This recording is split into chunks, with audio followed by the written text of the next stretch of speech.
నమస్తే, నేను సిరి.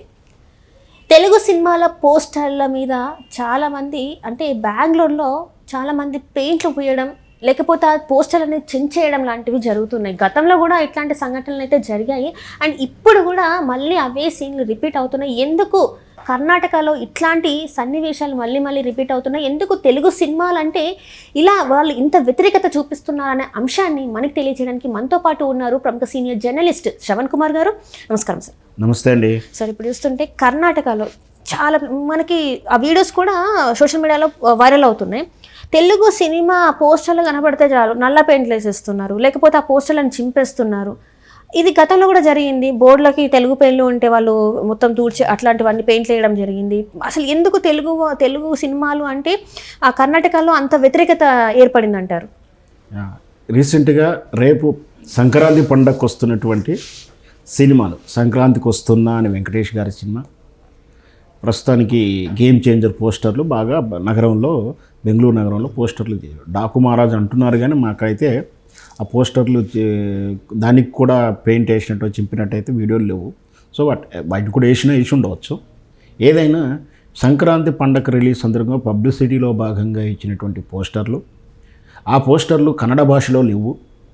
అక్కడ ఉన్నట్టు ఏదైతే టెక్స్ట్ వ్యవహరిస్తున్నారో ఆ పేర్లు కానీ టెక్స్ట్ కానీ కన్నడ భాషలలో చెప్పి కన్నడ భాష అభిమానులు, కన్నడ భాష మాత్రమే ఉండాలనేటువంటి కొంత ఉద్యమకారులు, ప్రాంతీయ భాషా అభిమానులు వాళ్ళు గత కొంతకాలం నుంచి వాళ్ళ భాష పట్ల వాళ్ళు ఉద్యమం చేస్తున్నారు. అందులో భాగంగా ఆ భాషాభిమానులు ఈ పోస్టర్లను చింపడం కానీ పెయింట్ వేయడం కానీ చూస్తూ వాళ్ళు హెచ్చరికను కూడా దారి చేస్తున్నారు. ఈ సమస్య ఈ రోజుది కాదు, చాలా కాలం నుంచి ఉన్నది.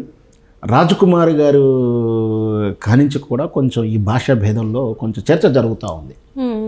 విషయం క్లియర్గా చెప్పాలంటే వాస్తవానికి కర్ణాటక రాష్ట్రానికి ఒక మంచి అడ్వాంటేజ్ ఉంది. ఏమిటి అంటే కర్ణాటక రాష్ట్రము ఇటు తెలంగాణ రాష్ట్రంతో సరిహద్దును కలిగి ఉంది, ఆంధ్రప్రదేశ్తో ఉంటుంది, మహారాష్ట్రతో కూడా కలిగి ఉంటుంది నాకు తెలిసినంత వరకు.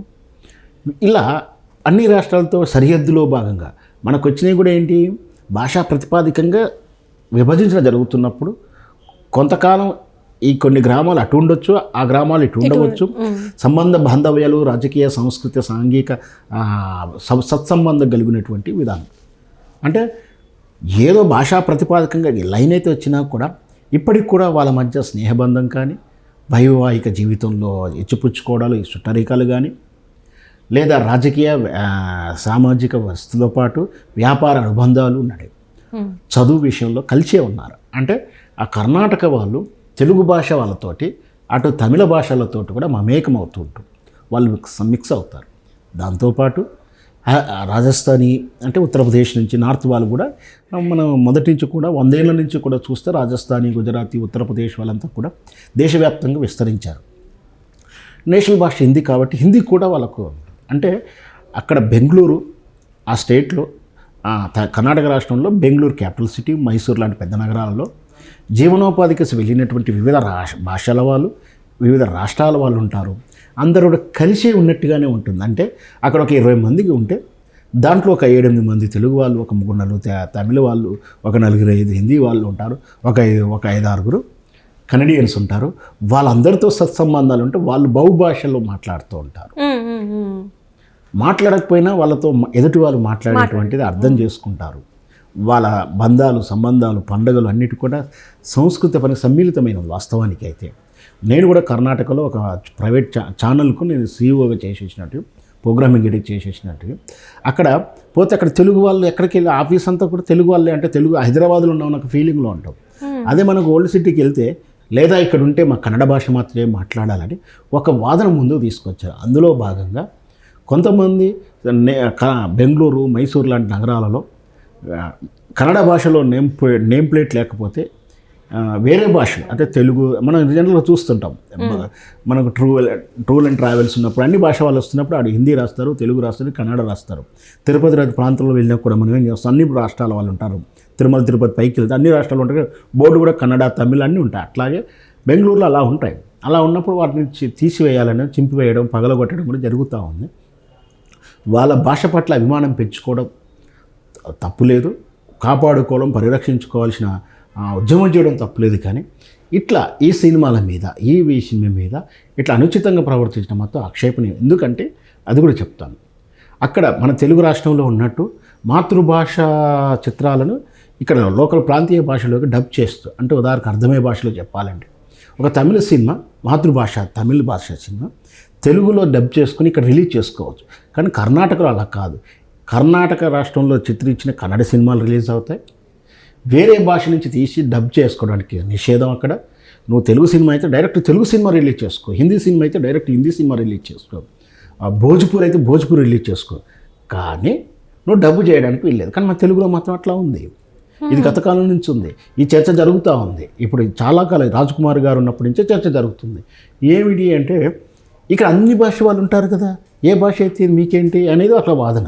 అంటే ఇక్కడ అన్ని భాషల వల్ల అన్ని భాషలు అర్థమవుతున్నాయి కదా, మీ భాషలో మీరు వేసుకోండి, మా భాషలోకి ఎందుకు వస్తారు? మా భాష వాళ్ళు కూడా ఆదరిస్తున్నారు. వాస్తవానికి ఏంటంటే అక్కడ కన్నడ భాషా చిత్రం, ఇప్పుడు ఉదాహరణ కన్నడ భాషా సినిమా కలెక్షన్ల కన్నా తెలుగు భాషా చిత్రాల కలెక్షన్స్ ఎక్కువ, తెలుగు హీరోల మార్కెట్ ఎక్కువ, వాళ్ళ కలెక్షన్ వాళ్ళ రికార్డ్స్ పరంగా కూడా వాళ్ళ సినిమాల కన్నా డబుల్ ఉంది. వాళ్ళకు మాస్ హీరోలు ఉన్నారు, వాళ్ళ సినిమాలోనే వాళ్ళ కలెక్షన్లు వస్తున్నాయి. కానీ తెలుగు సినిమాలో చూస్తారు, ఈ తెలుగు సినిమాలో రిలీజ్ అని ఎట్లా ఉంటుందంటే మన హైదరాబాదు తెలంగాణ కానీ ఆంధ్రాలో కానీ గ్రామీణ ప్రాంతంలో ఎట్లయితే తెలుగు సినిమా రిలీజ్ అవుతుందో కర్ణాటక రాష్ట్రంలో కూడా డైరెక్ట్ తెలుగు సినిమాలు గ్రామీణ స్థాయి దాకా రిలీజ్ అవుతాయి. ఓన్లీ పట్టణ స్థాయికి కాదు, మీకు అర్థమవుతుందా? పట్టణ స్థాయికే కాకుండా గ్రామీణ స్థాయి దాకా కూడా రిలీజ్ అవుతుంది. అంటే అంత మార్కెట్ ఉంటుంది. మీరు సినిమా రిలీజ్ చేస్తున్నారు కదా, అది వదిలేయండి అని ఒక టాపిక్ అనేది ఆ రోజుల్లో రాజకుమారు ఎన్టీ రామారావు గారు పెద్దల చర్చలో భాగంగా దాన్ని ఏదో అన్నట్టుగా మనం చదువుతూ ఉంటాం. సో ఇప్పుడు కూడా అంటే సినిమాను తమిళ్ భాషను తెలుగు భాషను మీరు డైరెక్ట్ రిలీజ్ చేసుకోండి అంటే భాష డబ్బింగ్ చేయకుండా సినిమాను అదే తెలుగు భాషలోనూ తమిళ భాషలో రిలీజ్ చేసుకోవచ్చు. కానీ సినిమా ఆ విధంగానే ఆ భాషలో రిలీజ్ చేసుకొని ఆ సినిమా పోస్టర్ మాత్రం వాళ్ళ కన్నడలో ఉండాలని అంటూ వింత వాదన వితండ వాదన అవుతుంది. అంటే సినిమా భాష మాత్రం మీ ఇష్టం వచ్చిన భాషలో రిలీజ్ చేసుకోండి, మీ మాతృభాషలో డైరెక్ట్ రిలీజ్ చేయండి, కానీ పోస్టర్లు మా భాషలో ఉండాలంటే మాత్రం వింత వాదనే కదా అది. అవును, అదే కదా నాకు అర్థం కాదు. ఇప్పుడు తెలుగులో సినిమా వస్తుంది కానీ పోస్టర్ మాత్రం కన్నడలో ఎట్లా ఉంటుంది అంటే వాళ్ళకు సరైన అవగాహన లేదు. వింత వాదన అని చెప్పాలి, వితండ వాదన అని చెప్పాలి కూడా. సో నువ్వు అదే సినిమా డబ్ చేసుకున్నప్పుడు డబ్బింగ్లో వస్తుంది. సో ఇదంతా కూడా పరిపక్వత లేనటువంటి ఉద్యమకారులు కావచ్చు వాళ్ళని చెప్పొచ్చు, లేదా వారు సరైన గైడ్ లైన్ లేకుండా ఆకతాయిలు చేస్తున్నటువంటి పనిగానే చూడగానే ఉద్యమ నాయకుడు కానీ ఉద్యమ పిలుపు కానీ కాదుగా అంటే నేను చూస్తున్నాను. ఆకతాయిలు ఎవరో పనికిరాని వాళ్ళు, చిన్న వాళ్ళు, క్రమశిక్షణ లేని వాళ్ళు చేసే చర్యగానే భావించాలి. సో ఇట్లాంటి పునరావృతం కాకూడదు. ఇట్లా అవుతూ ఉంటే వీటికి ఇంకా రేపు భవిష్యత్తులో ఇంకా పెద్ద పరిణామాలు జరిగేలా ఉంటాయి. వీటిని ఆదిలోనే ప్రభుత్వాలు కూడా కట్టడి చేస్తే బాగుంటుంది. Right. Thank you so much sir. Thank you.